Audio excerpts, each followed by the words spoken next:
There we go. All right, guys. I am reacting to Chris Wilson, who is the lead producer or game director over at GGG, um, who make Path of Exile. I don't think he's working on Path of Exile 2. I think he's still in charge of Path of Exile 1. And I've never watched one of his videos. But this is a very important and great topic, how to get into the games industry. This is a question I get all the time while streaming, since there are a lot of people who are interested in development and join our channel and watch. Um, I don't know. Maybe Chris is more optimistic or pessimistic than me. We'll see where he lines up. I'm generally, it's very hard. It's very very hard. So let's see what Chris Wilson has to say. Especially because he works, on a company that has hired a lot of people and has grown very large successfully over the course of the last 10 years or so. I mean, PoE is pretty old, isn't it? Path of Exile. When did the first one come out? 2013. It is over 10 years old. That's crazy. So, I think he's gonna have some pretty good advice. Let's listen to him. I ran Grinding Gear Games for 17 years, and during that time I 17. reviewed close to 10,000 job applications and ended up hiring hundreds of developers. That's an important fact too. This guy has seen his fair share of applicants. So I released my first YouTube video a month ago, which was the interview with David Brevik, and it did really well, and I received a lot of email in response. The second most common question that people asked me was how they could get into the game development industry. Turns out there are a lot of people out there who really want to be game developers, want to be making games, but they don't know how to get started. And they have a lot of questions ranging from how they should organize their learning to what subjects they should study at university. So I in mean, you see a lot of different stories of people getting into the industry, and I think that helps to, or it creates a sense of I don't know where I should start because it seems like I can start anywhere, but at the same time, then I don't have like a curriculum, I don't have a pathway, and everybody's pathway is a little bit different. Everybody's going to have a different bit of luck, and there is a lot of luck involved. There's also just uh, there's a lot of knowing where to be at the right time. I mean, sometimes just going to a convention and meeting developers can create that, can put your foot in the door, and getting your foot into the door in the industry is very hard because there aren't a lot of doors and there are a lot of feet, and only one person is going to make it at a time. So it's very tough.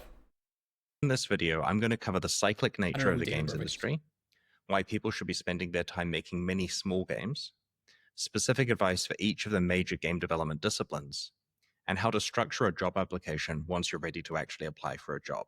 All good The topics. target audience of this video is people wanting to get into the games industry, not really for established developers. Maybe there'll be some advice in here that's useful for people that are already in this industry, but I'm mostly going to be assuming that you're a person starting out who wants to end up joining a game studio.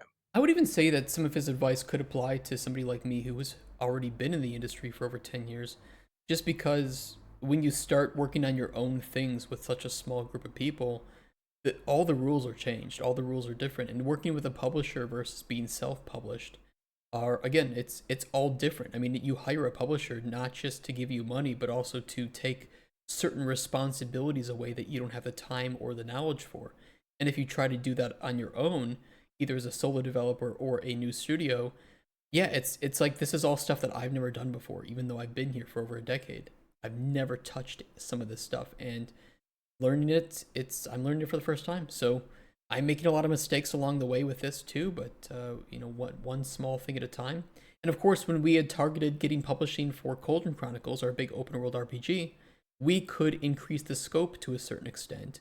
Now that we want to be more self-published, we need to manage that scope a lot more carefully because we aren't going to a sugar daddy and asking for a lot of money to build up a team. A lot of different aspects here, even though the end result is making a game. This is as opposed to making your own studio. That's something that's very challenging. It was the path I took, and there's a bit of survivorship bias here. Yes, I there look back is. at what happened, realizing that I'm a fraction of 1% of people that were Mm-hmm. successful due to a combination of factors, much of which is luck. And so the advice I'm giving today is the safe path, how to join an established studio and make games with other experts. The one sentence summary for this video and the advice that I give if I'm low on time is just go make a bunch of games.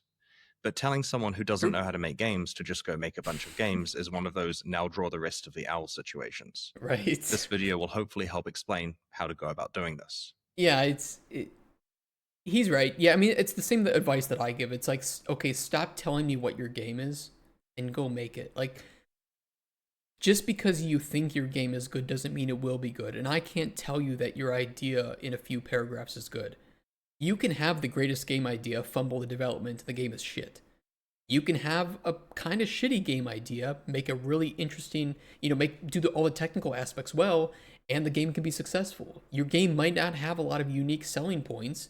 It could just be an interesting combination of things that have already existed, and it could be successful. Your game could be. There's just all these can be true. You can even have all the perfect factors that will lead to success, and you might hit the market at the wrong time, and you've lost. You release your game a day before a Steam sale, and you don't get any visibility from that, and then your game's lost. It happens. Unfortunate, but it happens.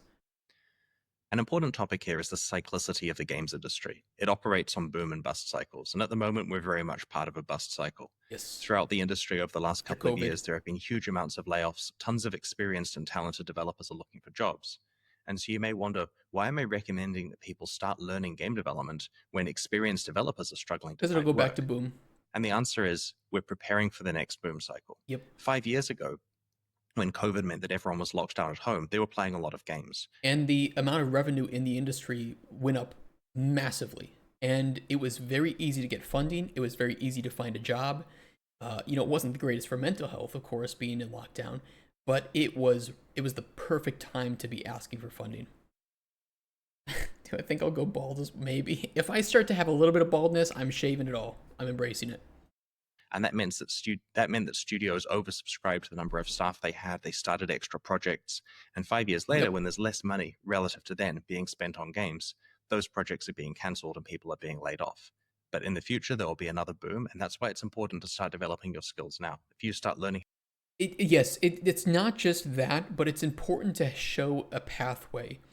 Unfortunately, if you get hit with a layoff, if you don't have a job, I'm sorry to hear that. And I know that it's very difficult to be looking for a new job and maintain positivity in the industry and also work on something of your own. But it's important that you do, because if I'm comparing two candidates and, I might be like some shitty HR manager or whatever, and I see this person over here who has maintained their job or has a 2 years of working, a year gap where they made their own project, then 2 more years of working. And I see you over here with 2 years of working or 4 years of working, but then a year gap where you haven't done anything. It's like this person over here has answers for the last 5 years. You have 4 years. I hate to say it, but it's just, if you're laid off, if you don't have a job in the industry right now, please work on anything. It doesn't have to be successful. It doesn't have to be amazing. You just need to grow those skills and continue to refine in the same way that you would have if you had worked at the studio for that additional year. How to develop games at the moment, then in a number of years, once you're ready to join the industry, there'll be a lot of hiring going on and you'll be able to get a job. Agreed. In the meantime, if you treat it as a fun hobby and a useful set of skills to gain, then it's something you can spend your spare time on skilling up in preparation for a potential career change in the future. The other elephant in the room, of course, is generative AI, and there's a lot of doom and gloom about this in the games industry. My recommendation here is treating it more as a powerful tool that needs talented humans to guide it. It may be that a number of years from now, a lot of game development is done using AI, but that's why it's important that you, as a developer, establish all of the manual skills now, so you'll properly know how to direct the AI in the future. Yeah, that's a really important aspect, and I think my fear with AI in regards to juniors in the industry is that it raises the minimum bar.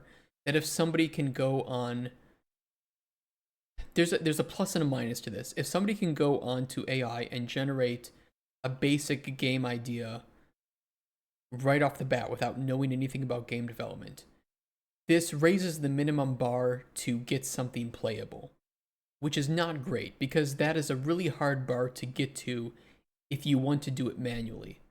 The slightly positive note to this is that none of these games are marketable. Because if it just costs somebody $10 a month, $20 a month, and a couple of prompts, then that's the price that it will cost to make that game for anyone else using AI. And so these games cannot sell because there was no effort or input to make it. And if you can generate it, I will just say, okay, it's a platformer and you throw your sword. Okay, Grok, generate me a game in Python where it's a platformer and you throw your sword. And I can reverse engineer your game using AI to generate the same game and not have to pay for it. So I wouldn't be too worried about it. Build up those skills manually because nobody is hiring AI to work on their game. They're hiring employees to work on their game that then might use AI to assist with education or filtering results or condensing notes, doing menial work that they can quickly proofread as opposed to replacing their work day to day. You don't hire AI. So, an important topic I want to bring up is that you can't be just an ideas person in the game industry. So fucking true. It's so good to hear other developers say that you don't hire an ideas person. Ideas are worth nothing. He has GGG has a team of what? How many hundreds of people at this point grinding gear games? What's their employee situation look like? Over 100 employees as of 2022, 240 staff in 2025. None of those people are idea people. Anybody can have ideas. Your grandma can have good ideas for a game, okay? And she might not play games. You're not paid for that. And especially game design. If you're going into game design, I don't care if you have good ideas. They're useless. I need you to problem solve. I need you to communicate. I need you to blueprint those ideas on paper and presentations and flowcharts and other methods to get the point across and to be able to organize and fight for and defend the ideas that are going to be core to the game and make the game fun. You don't even need to have ideas to be a good designer. I very commonly get emails from people that have these amazing game ideas they fleshed out over a number of years, they've been thinking about for a long time, 100-page documents explaining Where's your prototype? Okay, where is it? exactly how the game would work. But unfortunately, this isn't very useful. No, it's Everyone not. has their own game ideas. I've got 10 games I want to make in my head, and so does everyone that I've worked with in the industry. Studios have their own plans, and it's extremely rare for them to hire someone who is a pure ideas person unless they've really validated themselves over time. True. The reality is, the person in the studio that gets to decide the ideas for the game that's being made is usually the person providing the money for it to be made. Now, it's potentially an option for you to make your own studio to make this ideal dream game, but unless you're sitting on a huge pile of money, that's going to be really hard. Now, I plan. You get a publisher. I mean, it's either publisher or investors, right? And investors, you might be able to then make your own game, but you're still trying to go into it with a goal of returning on that investment, a profit on that investment, keep in mind. And so they spend $10 million, you need to make $30 million in sales for them. And that's, net revenue, right? Because the investment is 10 million, and then after all the fees, taxes, and whatever the shit, you then need to have that net revenue of 30 million. So you need to be financially successful, and if you have a publisher, you are selling the rights to your game and sometimes the IP, and so they own it and they are contracting you to make the game for them. So it's not like you do have some creative leeway, and some publishers are a little bit more lenient than others. But there are also cases to publishers bringing ideas to a team and saying, "Hey, we have this prototype and this design. Can you guys make it for us? We're going to pay this amount of money." So again, you don't own it. You're just going to be making some money from that. And some companies have become successful from that. I will say it's not like it's a doom and gloom situation, but you need to carefully pick and choose, and sometimes if you choose bad situations or you don't know what you're doing, you can walk away with not enough money to keep the lights on, so you then have to take another work for hire deal, and you're just doing that year after year after year, never being able to make anything of your own desire, which sucks. Plan to do a future video about funding games. There may be some options there, but the reality is the most practical way to get to contribute ideas to a real game is to learn a real development discipline, like become a programmer, become an artist, become a producer, do something useful for a studio, and then of course you can contribute ideas to the pot that everyone is. Yep. So how do you learn a development discipline and actually get into the games industry? Well, you can't just go and read a pile of books and then ask a studio to hire you, as they'll want people that have practical experience making games. And that's an important, I think, thing to say here is just that a lot of books are theoretical. It's mainly about like game design. Game design books are theoretical.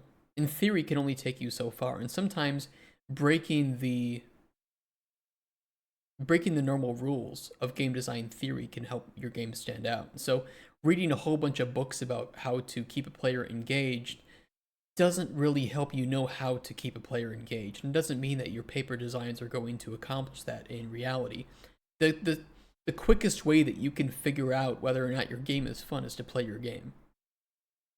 That's just the simple fact. So why waste time designing what you think is going to be a fun game when you could just be prototyping that to see if you can actually make it? Because that's really the ultimate bottleneck. Can you make the game that you have this idea for? And if you can't, and it doesn't matter how good your design is, it doesn't, because you can't make it. The best way to demonstrate that you have practical experience is to have a portfolio of lots of games that you've made. I recommend starting incredibly small and fast and working up to something more complex. For example, if you're a programmer, go implement Breakout, implement Space Invaders, implement Tetris, and Just copy. If you're new, copy. I 100% agree. Heard this guy X Diablo. He is GGG. He's grinding your games, so it's Path of Exile. gradually get more complicated. Don't rush into making your magnum opus immediately. It's a very common trap where people will have some very complicated game in their head, underestimate how difficult it is, and kind of get stuck a quarter of the way through implementing that. How many people on this channel do we see with that? And I don't want to like single anybody out in chat, but you know who you are, and I hope that there is additional validation that you see here. You can have that game. We even have that with Colden Chronicles, and we realized that the hurdles were not that we couldn't implement it, but that we couldn't get the funding to make it. So we're just going to wait on that. We're going to wait on that, and stepping back to Coin Pusher seems silly when we can make so much better than Coin Pusher. But Coin Pusher was something that we could reasonably do alone without publisher help. And we did do it, and it's releasing in like 30 minutes. So, it was a success, and we're going to make the sequel, and we're going to try to build on top of the experience that we learned from that, and again, self-publish it. And maybe we're trying to make it in a way that's more modular so that we can focus a lot of our effort on one part of it, see if it's fun, and if it's not, we'll go back to the drawing board and try again or move on to something else. So yeah, starting small, just recreate. If you're like a technical designer, make a system. Just make a system. It doesn't have to be a whole game. Making two systems work together is way harder than just making one system work. And so start small. It doesn't have to be a great game. It doesn't even have to be finished. But if you're being hired as a technical designer or a programmer, you're not expected to make the whole game yourself. You have a team for that. So if they just see, generic Unreal Engine mannequin and assets from the Fab store in your game where you implemented a really cool dialogue system for, an RPG game, that's perfect.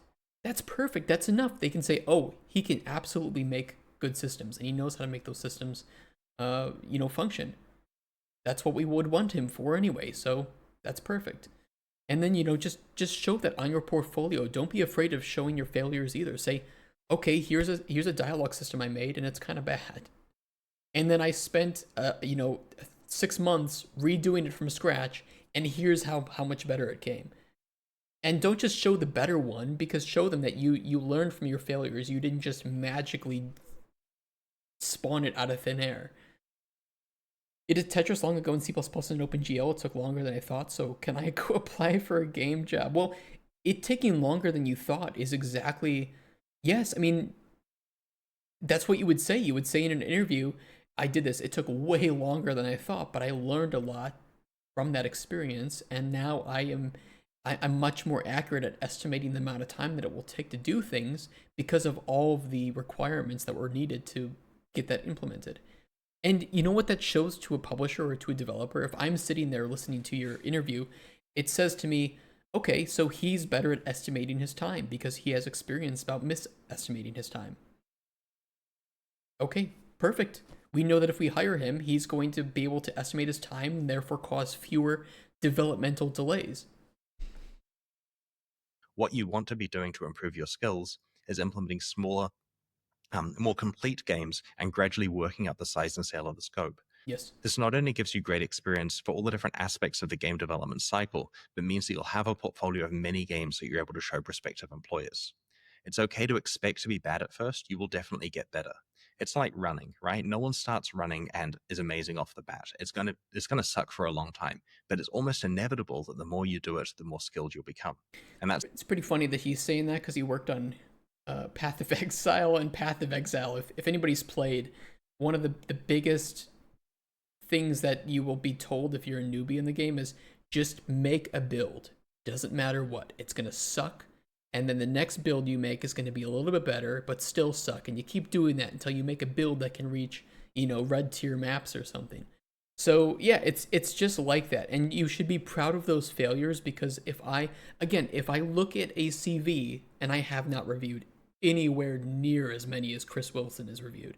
But if I'm looking at a CV and I see 15 years where the first 5 years you spent learning what you could, making little prototypes, little demos, and getting better and better and better, then the CV that cuts that off, and I don't see all of that experience where you just kept pushing yourself and drumming up the motivation and the passion to get better and better.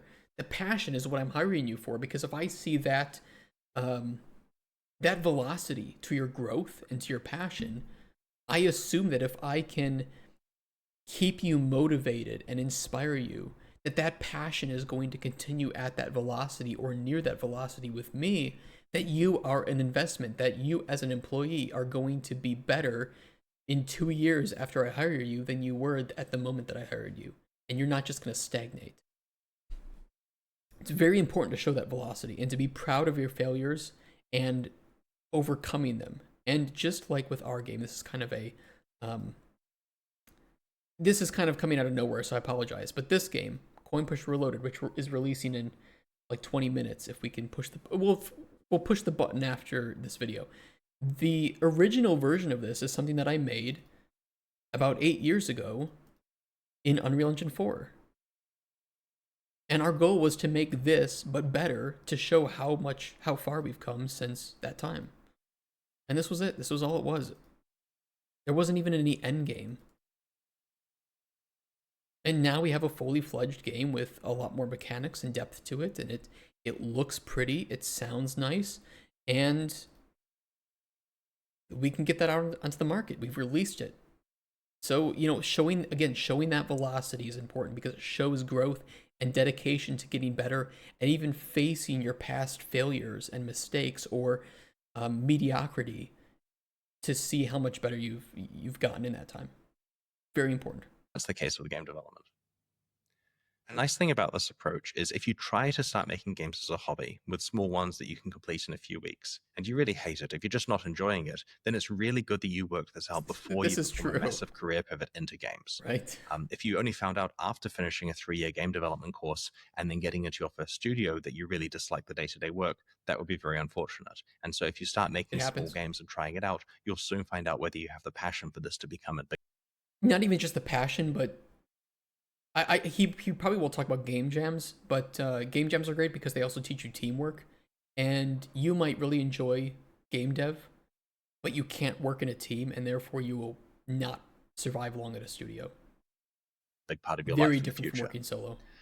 These days, it's easier than ever for you to learn stuff. We have amazing resources that just weren't available in the past. YouTube has tutorials on everything. You've got various LLMs like ChatGPT that are able to walk you through the process of learning different things. There are game jams triggering pretty much every weekend somewhere. Yep. And I'd recommend you do look into game jams. Basically, a game jam is a organized event which has a theme, and people either work solo or band into teams in order to make small games within a certain time constraint.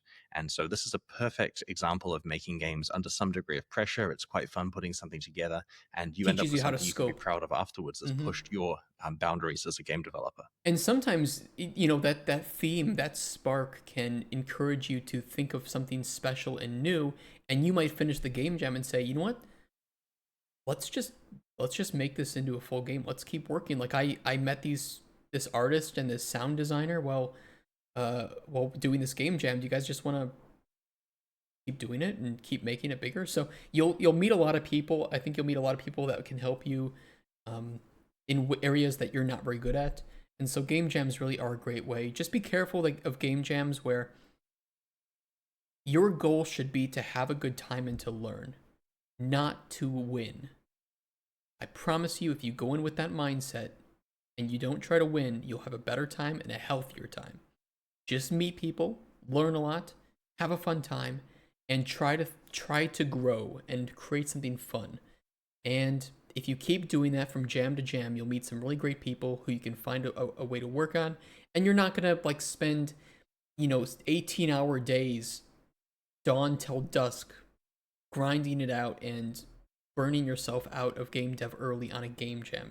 I promise you, the time to burn out is not in game jams. And if you burn out in game jams, it's like you're burning out too soon. It's like you're shooting your load, you know, 10 seconds into entering your lady.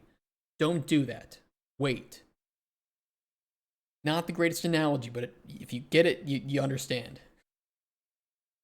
There are jams that are better done alone and others in a team depending on the length. I agree with that. I believe a 3-day jam is better done alone, but a week jam or more would be good in a team. Good advice. Last game jam, my team bailed out after 2 days, and before that, they had all kinds of unrealistic ideas for the game. Yeah, that'll happen. That'll happen. I think game jams can be really successful if you are led by somebody with experience. Although that's really hard because for me, like I have experience, but I'm not very good at teaching, and that's not great. I need to get better at it. I don't know if I would be good at leading a team of like 3 or 4 newbies in a game jam. I don't know. I think that would be really good for me to challenge myself and to get better at teaching. But I think that if you do have a good like teacher or somebody who can mentor you through it, then you have a better idea of making something that's actually doable in that time frame with the skills you have. Because you can have somebody that says, "Well, look, you're a new programmer. We can't make this, and I don't want to do all the work for you. So why don't we try something smaller and simpler?" And they can be the voice of reason and pull you back down to reality a bit because they have that experience. I should give that some thought. I'd also recommend I need to attending be a better industry teacher. events to network. You might be able to find Yes, community game developer meetups in your city, or huge. potentially going to an event Networking such is as PAX and massive. meeting up with other indie developers there, or potentially just joining some game GDC, development discords and hanging out with that people too. online. Yeah, Another way to meet game development Discord's way cheaper than GDC. I promise. If you want to go to GDC, fine. Not a lot of networking goes on there, and it's San Francisco, and they know of the event, which means the hotel prices are jacked through the roof. So you will be spending at least $5,000 going to GDC if you have to fly into San Francisco and you want to have a hotel anywhere near the conference center. Only to realize that it's largely like business to business event. It's not great for meeting up. Chris is right. Local meetups, game dev discords, way better and way cheaper. game developers and to practice making small games is getting into modding of existing games. That's There how are I did lots of it. communities out there built around modding games Yep. like Minecraft, Diablo 2, pretty much anything I that modded is Darkest popular Dungeon. has some degree of modding community for it. And this is a great place to not only practice, again, making small games, because a mod to a game is in itself a game, but also getting to meet other people doing the same kind of thing and having people who can help support your learning. 100%. Now let's go through each of the major game development disciplines, and I'll explain what they are and how to get into them. So let's start with game design. A lot of people want to be game designers, but they imagine it more like the ideas person that I mentioned before, where you basically think up games and then someone else makes them for you. Fucking true. So so true. And I will admit, I thought that's what it was when I was young too. And I was wrong. And there was a little bit of disillusionment. A little bit. And then I fell in love with what game design actually is, and I really enjoy game design now, but it is absolutely not the ideas person. It is not dictating to your team the game that's going to get made.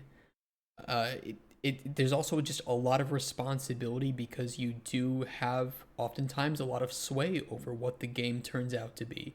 And that is both a privilege as well as a responsibility. But also because people will come to you with ideas, you have a responsibility to manage those ideas and people. Because if you are not good at telling somebody no, or if you do it in a rude way, you can start to create a lot of resentment. And then fewer people will come to you with ideas because they'll feel like you'll be rude to them or tell them no in a bad way. Game design is really, really, really hard to do correctly.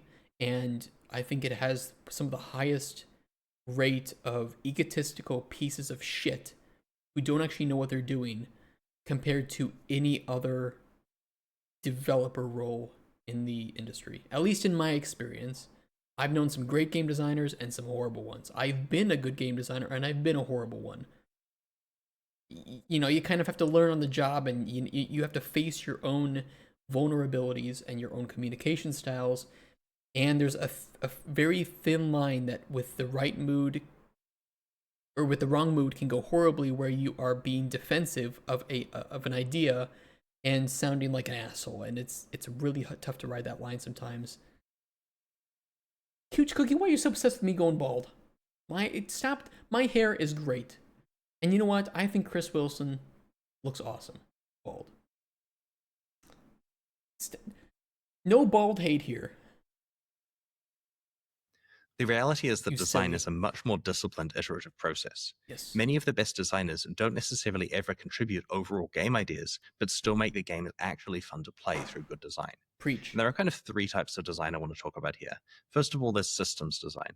Systems design is the underlying rules of the game. It's basically like how things, to use a Path of Exile example, how experience works, how you level up, how That's you allocate me. skill points, how accuracy and evasion work.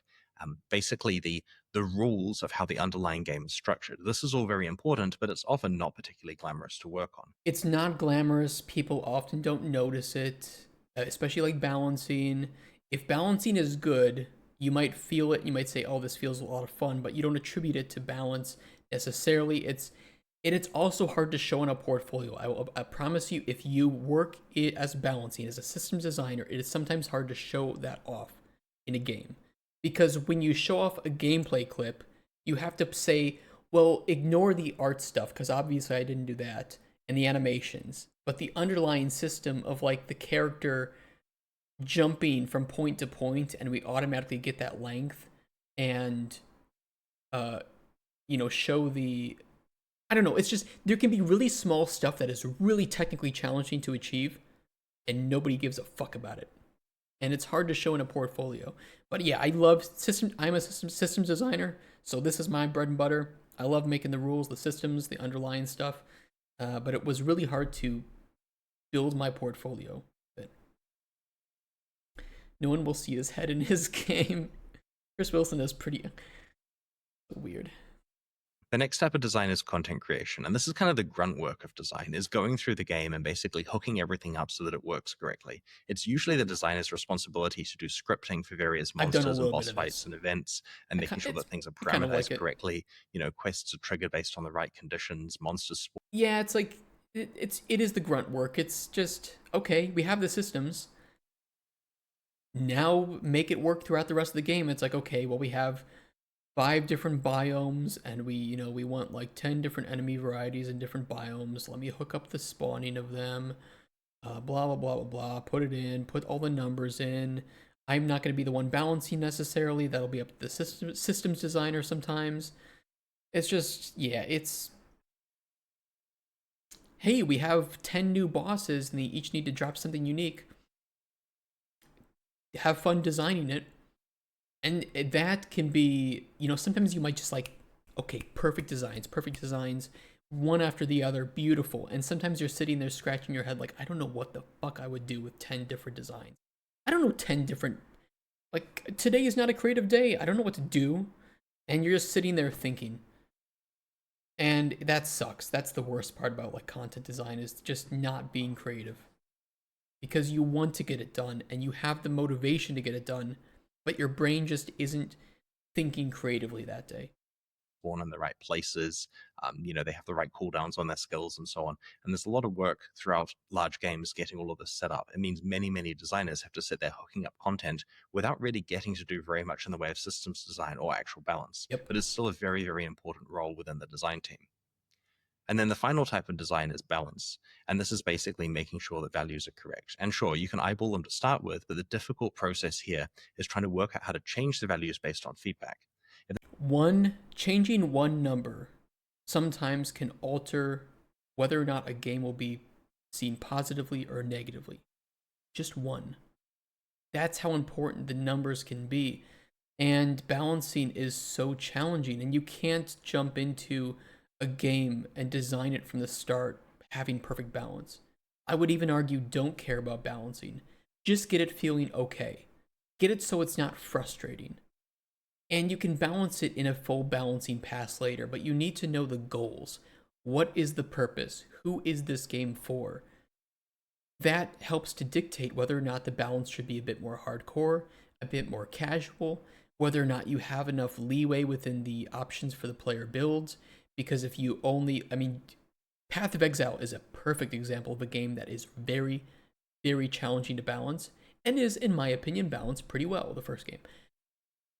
That's hard to do. I don't even think I could balance Path of Exile 1 well. And I wouldn't be working on it alone, of course, but still, it would be.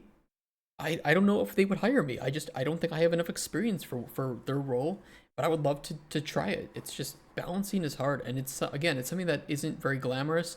It's hard to show. You can't. Here's my spreadsheet of balance. Look at the numbers. Here's my portfolio.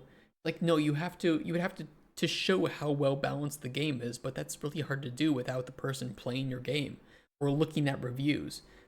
And sometimes reviews are a double-edged sword, because some people will complain about the balance, others will like it. If you're doing a lot of balancing work, very, very hard to show that off.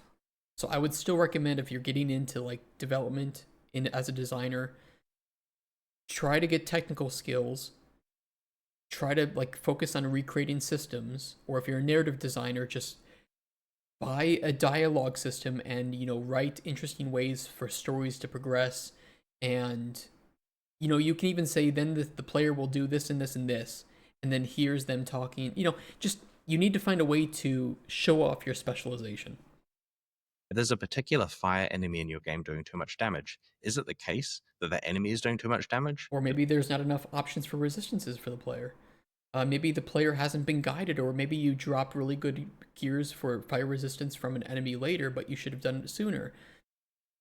There's so many options for this. It's doing too much fire damage, that the player doesn't have enough fire resistance by that point, the fire damage in general is overpowered, etc. It stacks too much. And there's a lot of knows? different things that can cause a specific problem, and the trick with balance is finding out which of the things is actually contributing and then going and correcting that.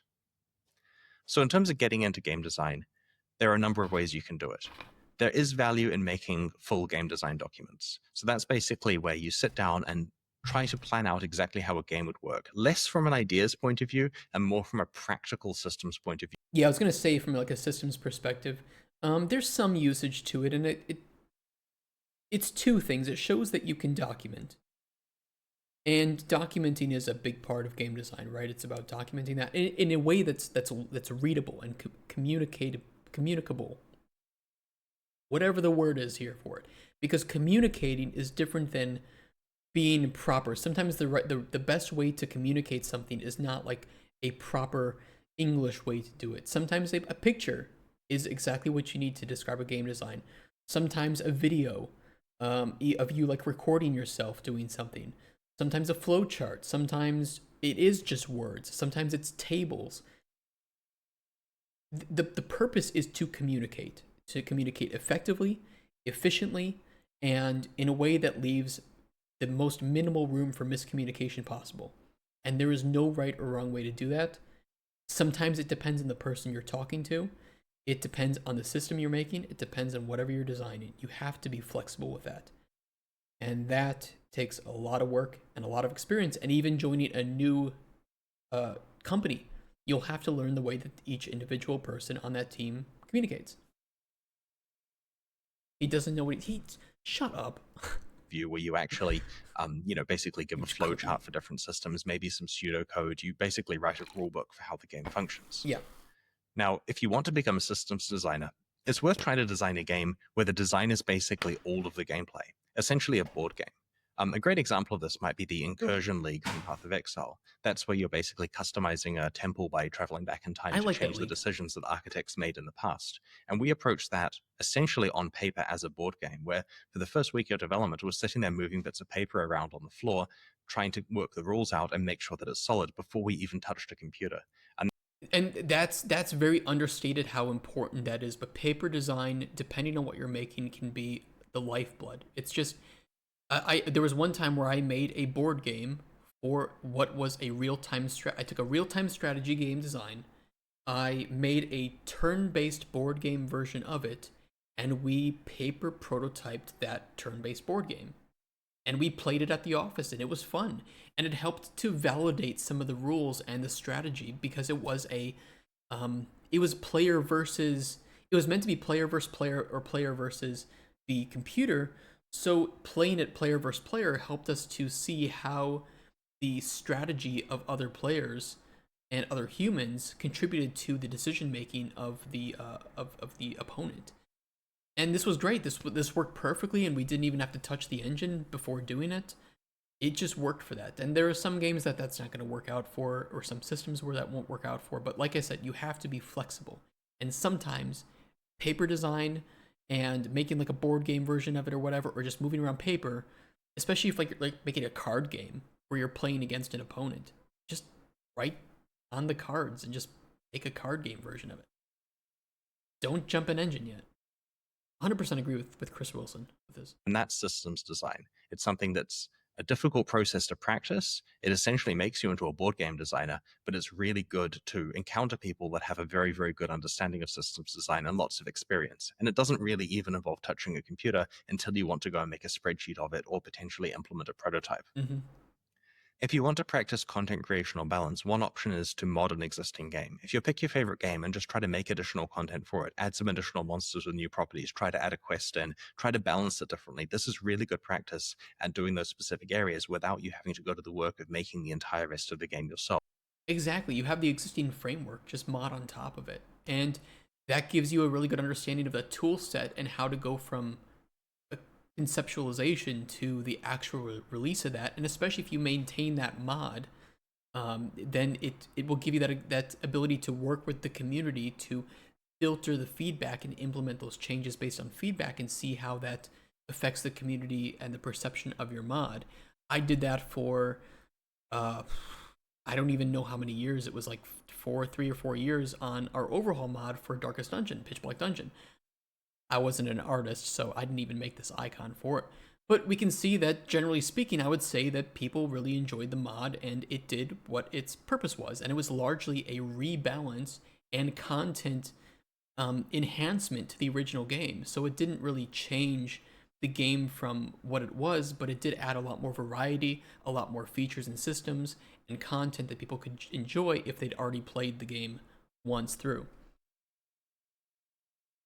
What frameworks are most used except that annoying Roblox, which my kid keeps on playing? I think if you want to learn modding, any start with like level designers. Now, like I don't know what your kid, how old your kid is, but if you can grab like a PS3, I know it's PS3, and get like a Little Big Planet, which has a really amazing level creation tool. It's not only a great game for kids and adults, and one that you two can play together, but it has an amazing level design toolkit that's pretty easy to understand, especially if you're a kid, where you can do custom scripting and just they can just let their imagination run wild. I mean, that's one option. I'm pretty old though, so that's why I recommend like a PS3 game, but it is cheap to get. And there are plenty of, I think, other games with very good modding toolkits that are easy to jump into. I mean, we can have a whole discussion about that at some point if you're looking for that. It's not that Roblox is bad, but Roblox is Roblox. It's not bad, but it is Roblox. And I think maybe it doesn't always encourage the right neurons that you might want as a parent. Like even Minecraft, I would say, encourages the right neurons. And Minecraft is also a pretty good game to explore the creativity.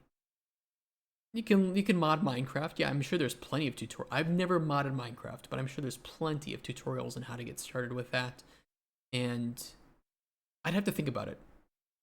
I'd have to think about it. Give better advice on what recent games to mod. But there are definitely some great ones out there. And if you're on Steam, by the way, there's a really handy tag that you can look up. I can try to find it. I think there's like a level editor tag on Steam, and you can look for games with level editors built into them. And those, and depending on what the game is, because you have a kid, some of those might be better than others, and might be a little bit more creatively demanding, which is always a good thing. So take a look at the level editor tag on Steam, since that is a good one. In order to practice this. So when you actually go to apply for a company as a game designer, treat the games you have designed and the mods you've worked on as a portfolio, but be really clear to list which elements of them you worked on. In the case of a mod, make sure it's clear what you have added to the game versus what existed in the base game. I should also note that being able to code is incredibly useful for game designers. If you're looking at getting into this discipline and becoming a game designer, then I'd recommend learning at least rudimentary scripting capabilities. A large amount of game design these days is done in script, and so it's really good for you to be ahead of the curve there. I think that it's pretty much mandatory. It didn't used to be super mandatory, but I would say it is mandatory to know technical skills if you're going to be a game designer these days. Anything. Okay, so let's... Even just knowing the flow of logic and the lingo that programmers use is huge. If you can use any scripting language, like for me it's Blueprints, but I can also do some light scripting in other languages, this helps. I apply for jobs that primarily work on UE5, or I can work with in-house engines that have their own scripting tools. I really enjoy that. So I tend to apply for jobs that are like UE5, technical systems designer, or lead systems designer, and that would require me to then go in engine and make prototypes and then document all those. That's what I'm good at. That's what I like doing. So those are the jobs that I apply for, and that's what my portfolio focuses on. Let's talk about what it takes to become an artist. There are lots of different types of artists that contribute to game projects, from concept artists, high poly artists, low poly artists, material artists, animators, visual effects people. There are so many different disciplines you can get into here. Now, I want to note that I'm not an artist. This is an area that I can give less advice about. Same. But YouTube is bountiful with tutorials. If you're looking at getting into any of those specific art disciplines, there are lots of resources online, both paid and free, that you can use to actually improve your skills. If you're passionate about art already, which I assume is the case if you're becoming a game artist, then you probably already have an interest in one of those specific areas. You probably imagine yourself doing visual effects, or you imagine yourself doing animation, or potentially high poly sculpting, or whatever. Mm-hmm. And I'd recommend following your passion here. You want to work on an area that you really enjoy doing. And the passion is a little understated here, but it should not be diminished. That passion can show up if you can communicate that passion. And employees, especially at a company that is generally considered very nice to work at, I haven't heard any bad things about working at GGG.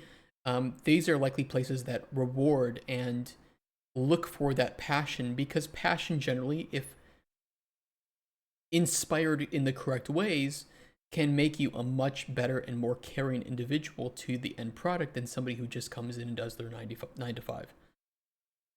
So when it comes to actually applying for a job as an artist to a company, your portfolio is key. Make sure that it impresses. Make sure that you've researched the type of game that you're going to be working on, and you've structured your portfolio to highlight that type of work.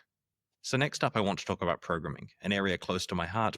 And by the way, if you are like a 3D artist, one thing I can say that does help is to structure your portfolio around the places that you're applying to. If you are applying for a like a game that is doing a lot of hard surface modeling, and you mainly sculpt plants and stuff, it's your use is going to be limited. So make sure your portfolio is really showing what you're really good at, or showing some variety, or showing off your unique stylization, whatever. And just note that try not to get too attached to these beautiful looking things on like social media.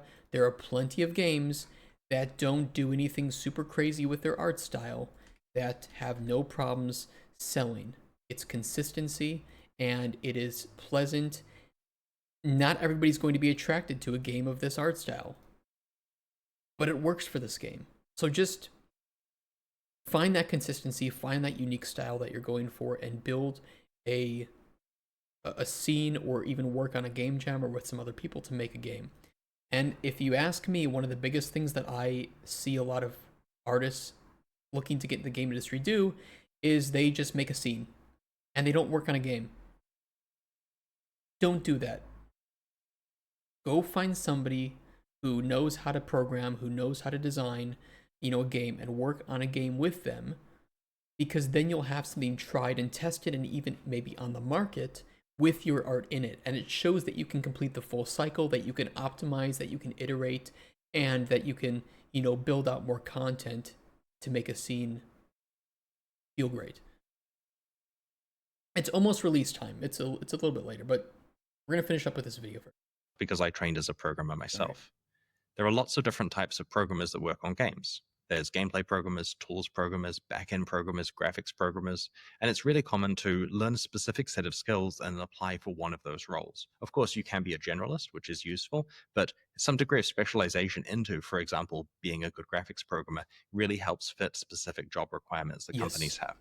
Yeah, usually they In don't hire terms of how to get generalists. into game programming, we're honestly in the best era that has ever existed. It has never been easier than it is now because there are so many good resources available for us. There are really advanced tools. YouTube has millions of hours of content that you can follow along with at home to learn different skills. There are free tutorials about pretty much every topic.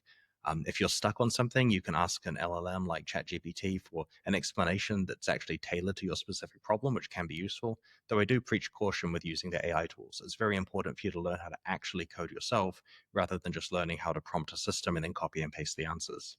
Don't let it replace your critical thinking or your actual skills. Use it to help you understand something. If you are stuck and you don't understand what something means, it can explain that in a way that might be easier than going through 10 Google search results until you find the person that explains it in a way that makes sense for you. So I agree with that. Using LLMs is not bad, just how you use them is important. The practical advice about which actual frameworks and toolkits to learn, you honestly can go with any of the big ones. Even starting with something like GameMaker or Python with Pygame for your first projects, moving on to Unity or Godot, which are both used in large commercial games. Potentially Unreal Engine, which of course is very popular and produces some very impressive results. In terms of languages to learn, C# is used in a lot of these. C# C++ or C++. is used in Unreal and also a lot of custom game engine games like Path of Exile. But I mean, you can make a good game with anything, which is probably what he's about to say.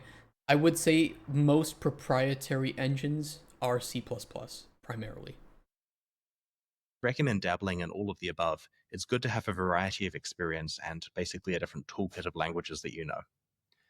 Like with art, your portfolio of code you've written is important. When you're applying for a job, include a summary of the projects you've coded on, what you did for each one, and ideally samples of code from the above. If you've got a GitHub account, it's a great way of providing all of this in one place for the prospective employer to have a look through. So next up, I want to talk about production. So a producer in a game company is essentially someone who does project management. They handle what people are working on, what tasks are next in the pipeline, unblocking certain people, working out what it is that's going to be holding people up in the future, and basically just making sure that stuff flows smoothly.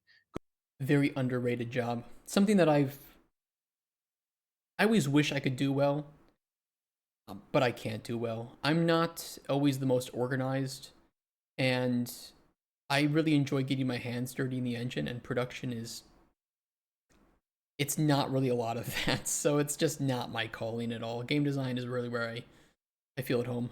Good production means that projects are done on budget and on time. Which is huge. Now, this means that if you're a project manager in another industry and want to pivot to being a producer in game development, this is possible. But it's important to learn as much as you can about the game development pipeline to be able to actually plan for what things happen in what order. I would even say that that's important for pretty much every job in the industry, but also for designers. I think designers who know a lot about the production cycle are better at creating and curating designs and ideas that are fit for that pipeline and for that cycle, and knowing that this design is going to have to be implemented in this amount of time, and this is roughly the amount of work that's going to be needed to implement that design. So a good producer is very rare, and they're very valuable. It's not an easy job, and you will have to learn a shit ton, and it's going to be stressful, and you'll be talking to a lot of people and communicating. It's really, really, really hard job, and very underappreciated, I think. From if a game releases well, just so you know, like a game comes out, it's works well, it doesn't have a lot of bugs, and it's enjoyable. Just note that there's some good production work behind it. And if you can see a producer, give them a shout out, because production's hard. What AI isn't the way? It's been 3 years of hype that AI will soon do all the coding. Yeah, right. Just lowers the minimum bar, in my opinion. It's important to understand, for example, that once a high poly model has been baked out into a low poly model, it then needs to be rigged before it can be handed on to an animator or a visual effects person. And that kind of pipeline there, the more you know about it, the more you'll be able to do better planning in a producer role for games. Yep. This is a tricky role to get into because you can't really get into it without having hands-on experience with a project, game project and manage. A lot of designers, there's like two pathways for game designers that's very common, where they either become lead game designers or game directors, or they become producers. And I've seen both, and I really appreciate, or like QA too. QA is another one where I see people from QA transition to a production role, because there's a lot of overlap in skills and experience, and I think it's great. I really like people who are in production who have a lot of experience in other parts of game development. Makes them so much better. And so it was a bit of a chicken or egg thing. But I'd recommend basically trying to find hobbyist projects out there which you can contribute to as a project manager and gradually learn the ropes of game development as part of that process. Good It's worth advice. splashing a small amount of time onto each discipline, like art and programming and so on, so you understand what they are, what they do, how it all fits together. Basically, the more well-rounded a developer, a producer is, the more they can effectively actually manage a project by understanding everything that's going on and what the requirements are. 100%. Next up, quality assurance. So QA is often viewed as game testing, but it's actually a lot more complicated. A QA person doesn't just sit down and play the game and write down whether or not they had fun. They're generally testing specific functionality or specific changes to the game to make sure that those meet specification. Yeah, and I mean, if something changes, they need to retest it, and they need to also even do some performance analysis, especially on multiple platforms.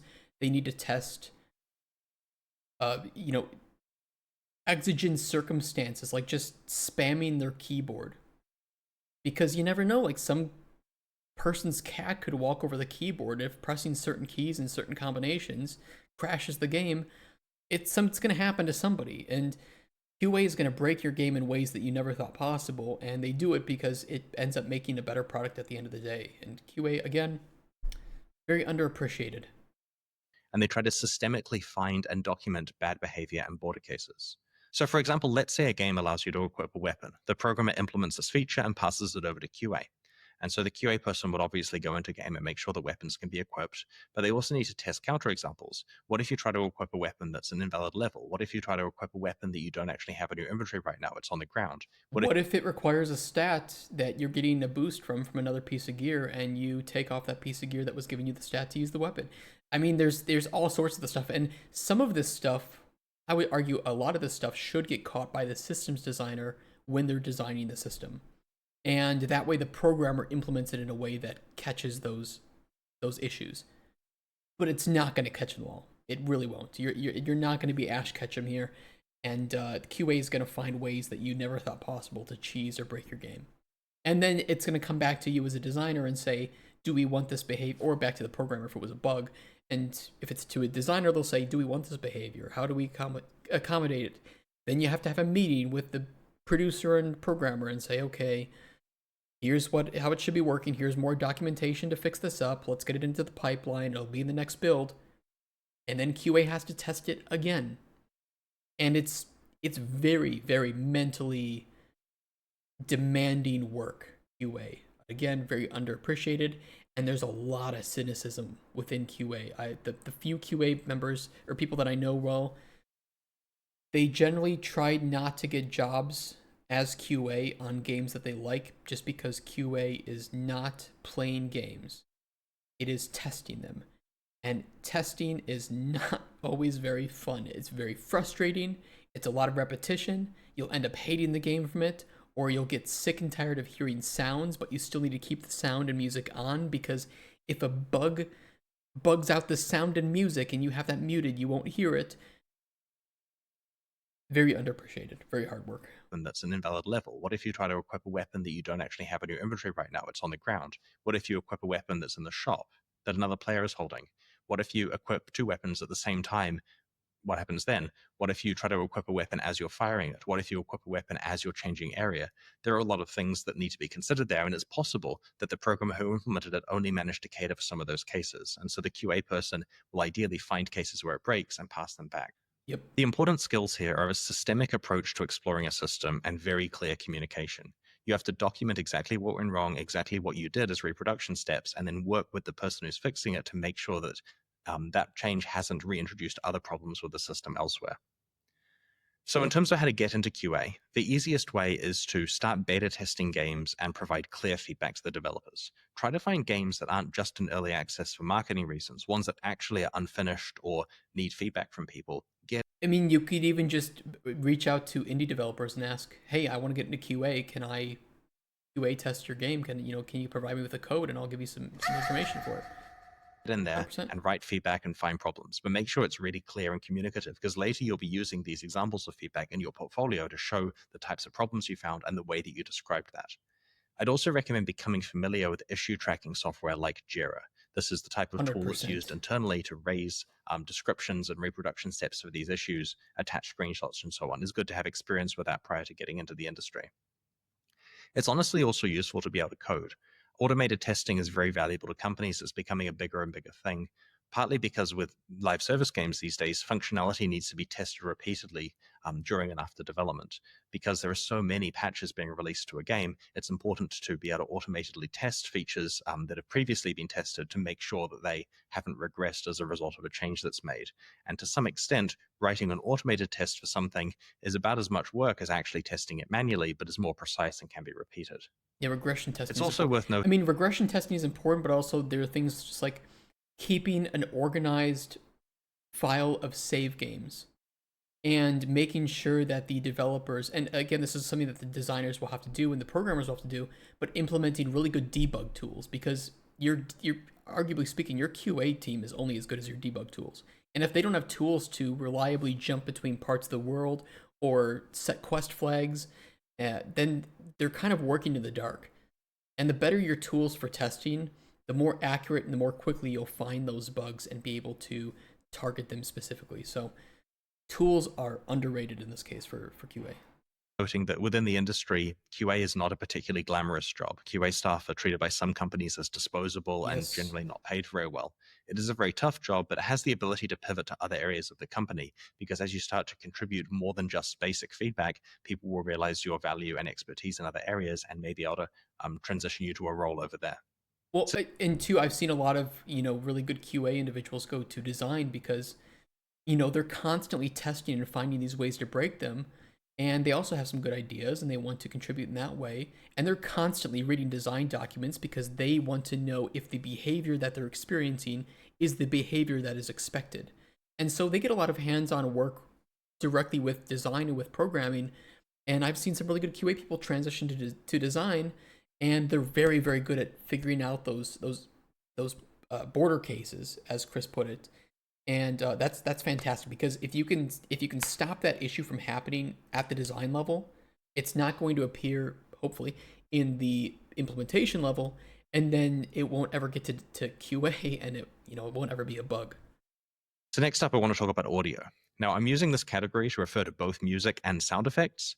Even though these are both pretty different skill sets, they're sometimes done by the same people in small teams. You'll have a small audio team that handles both music and the sound for the game, but on larger teams, it's typically separated. Hmm. In terms of how to get into game audio, the advice is pretty similar to the other disciplines. Essentially, make a bunch of music or sound effects, especially game music or sound effects.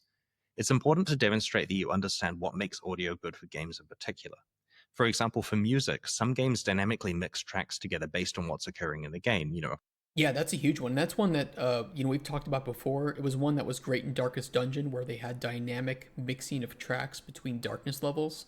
So I like in the Warrens, which was the you know pig incest sewers. It's Darkest Dungeon. If you know it, you know it. And the as the light got lower, the squeals got louder and more varied, and so it was it's really cool. But those small things can help to amplify the game and create memorable moments. And a lot of the most memorable moments that we have from games include those boss fights. It's the reason that game OSTs and moments in games can create those emotions. So yeah, audio is very good, very important to get right. A fight starts, so it mixes in some combat music to the ambient. Mm-hmm. Try that kind of thing out for your portfolio. For sound effects, try making a demo where you take someone else's gameplay video and put your own audio effects over I was it. just gonna say that. Try to actually. make them feel punchy and communicative. Try to make it feel better than the original video that you based it I on. was gonna pause and say Note that, but that the audio directors at the companies you're applying to will recognize many of the stock sounds out there that are in sound libraries, so try to make your own sound effects if you can. For example, you can record yourself smashing up some vegetables to get gory impact sounds. Definitely note down if you made your own sounds, though, because that will impress them.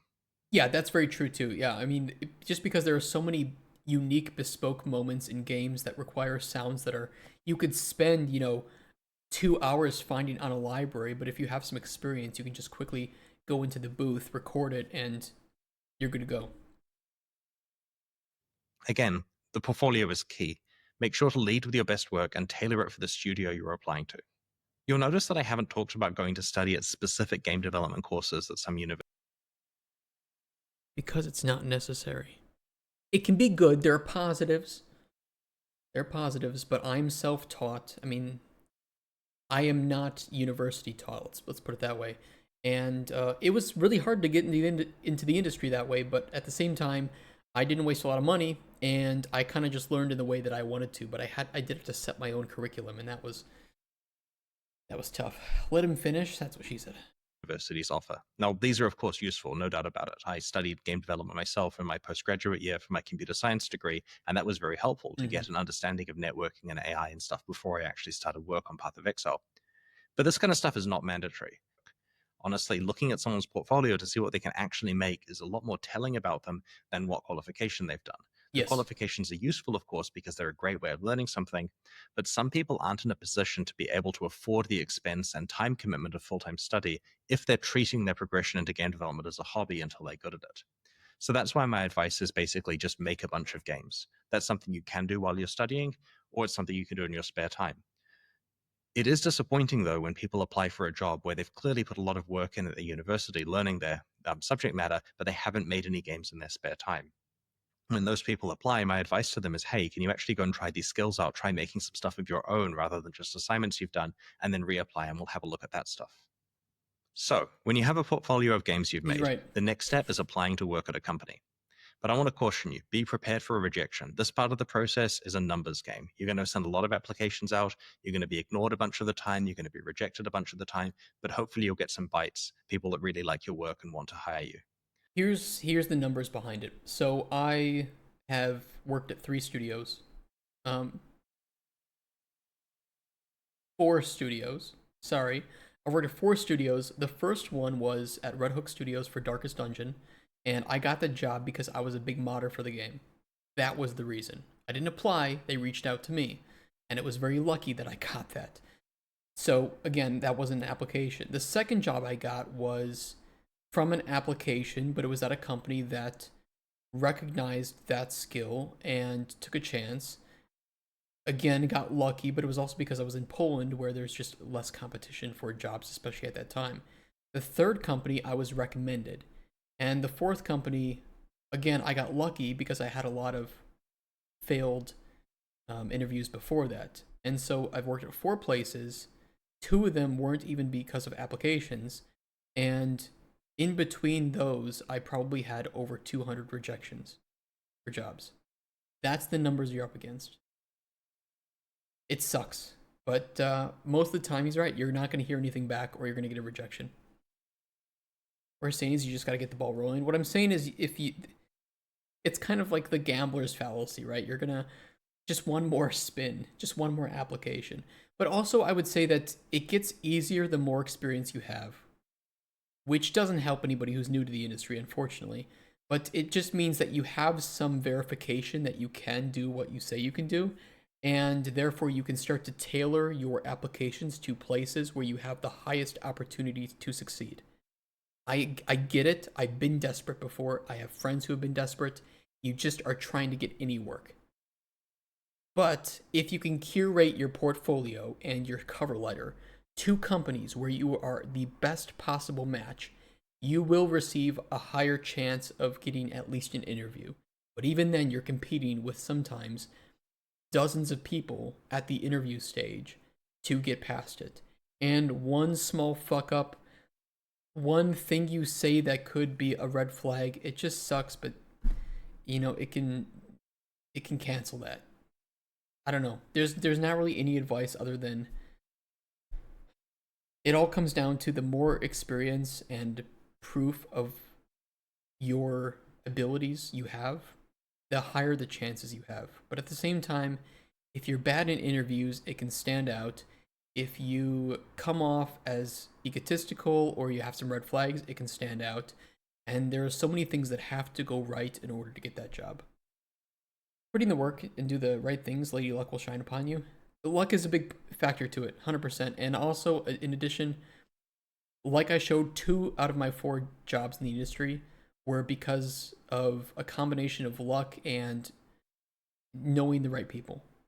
So just networking is just as important as having that portfolio, because sometimes you'll be referred to a job by somebody else in the company or somebody who knows somebody else. They'll say, "Oh yeah, I think I heard from a friend that they're looking for a designer, but they haven't put out the application yet. I'll send them a message. Send me your CV and a cover letter, and I'll send it to you for you. Send it to them for you." So it's just like things like that. It's not an easy industry to get a job in. So there are 3 things you're going to have to prepare here: a cover letter, your resume, and your portfolio. But I recommend tailoring all 3 of them for each of the companies that you're applying for. Very much so, especially your cover letter. If you just send out a generic cover letter, or God forbid you ask AI to write you a cover letter, don't do that. Please don't do that. Or you don't write a cover letter. I know that some places don't read them, but I don't know. I read all the cover letters that I get sent. And I think that if for the places that I apply to, I always send a cover letter if there's an opportunity to send one, just because it helps me stand out. And if it is read, they can see exactly why I'm applying there. I can say, look, I'm applying to you, big RPG company, because I fucking love RPGs. And I really want to make an RPG. And I've loved RPGs ever since my dad was playing Ultima and Might and Magic at home. And I would watch them as a kid, and I fell in love with RPGs, and I've always wanted to make them. And here's my portfolio of systems and an RPG game that I tried to make, and we unfortunately couldn't get funding for. But here's the playable demo. I can curate that, and I can say exactly what I'm looking for and why I'm looking for it, and not just regurgitate my CV and portfolio at them. Hey, Anomalies, what are you watching? Interview for Game Dev Jobs? Yeah, from Chris Wilson. Many people write a custom cover letter for each company, which is great, but it's also important to make sure to highlight relevant experience and relevant portfolio items Yes. that relate to the type of Exactly. game that company is making, so that when you send it to them, they see that immediately and you stand out from people who have just included a very general resume and portfolio. Generally speaking, your application is going to be judged almost entirely based on the quality of work in your portfolio. Make sure it is as good and complete as possible. Also, if you worked on team projects with other people, make sure it's clear what work you specifically did so that can be assessed properly.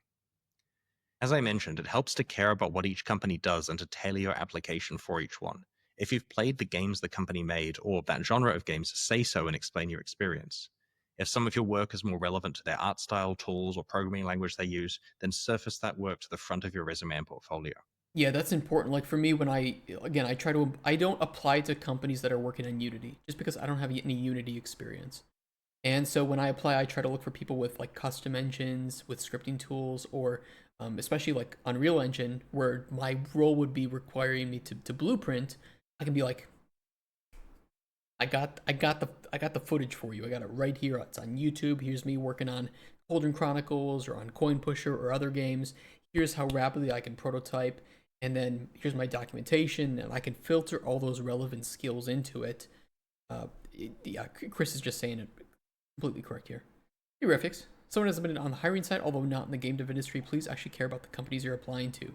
Yes, I mean that is here too, and it's very easy to spot people who are just sending it to you because they're desperate. And it's not that we don't have empathy, but we see so many people that if we have to choose between somebody who's desperate but didn't put any care into it versus somebody who might still be desperate but actually wrote a custom cover letter, I know which one looks better to me. Make sure your portfolio is easy to access and digest. It's good to have it on a website. It's good to have a video version of it. A one Digestibility is important because if your portfolio is just like spread out between multiple sub pages and isn't a video is great. And for me, I would be making I still should make it. I make a video portfolio that goes through each of my experience, and I'm here on camera so that they can see me and see that I'm okay in front of a camera, and I can communicate okay, kind of. I can point out specific things like, okay, here's this, let's pause it, look at this, I worked on this system and this bit of content, and here's this other game, and I did this and this and this. It's easily digestible because they can just turn on the video and just sit back and just watch it. They don't have to like click through things, but if they want to, they have that maybe there in some other format as well.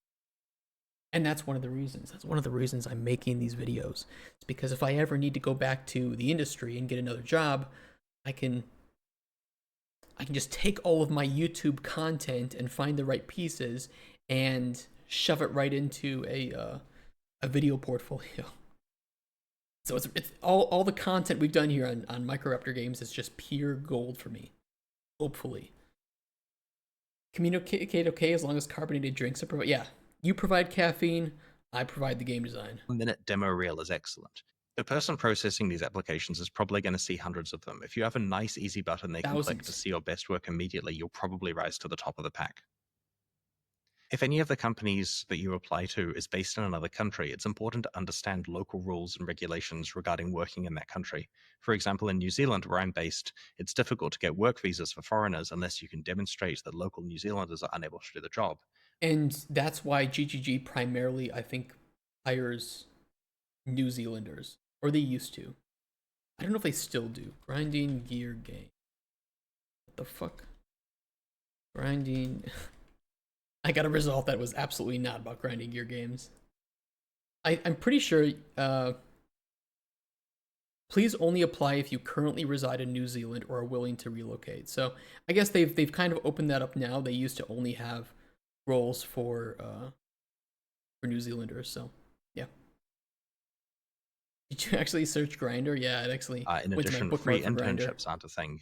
You basically have to pay someone at least minimum wage, which makes sense. And if you aren't paying someone, you don't own the work they do, and you've got to own the work in order to release the game. And that completely rules out the idea of free internships. And I get people every day writing in offering generously their services for free, but have to be turned down because it's not possible to do that. Final note, which is advice I probably wouldn't have given last year, but has become an issue this year, is if you do decide you want to send in an incredibly long game pitch document that's clearly AI generated as your entire application, could you please just send me the prompt instead? Thanks. Oh God. Why are people sending him AI generated games? Oh, Chris, I've seen it too. Probably not as much as you, but yeah, I get a lot of that. Well, I hope that if you're starting your journey into game development, this video contains some useful tips. If you have any questions, please let me know in the comments. I've got a bunch of future videos planned and a quite diverse selection of topics. Let me know if there's anything in particular you'd like me to cover.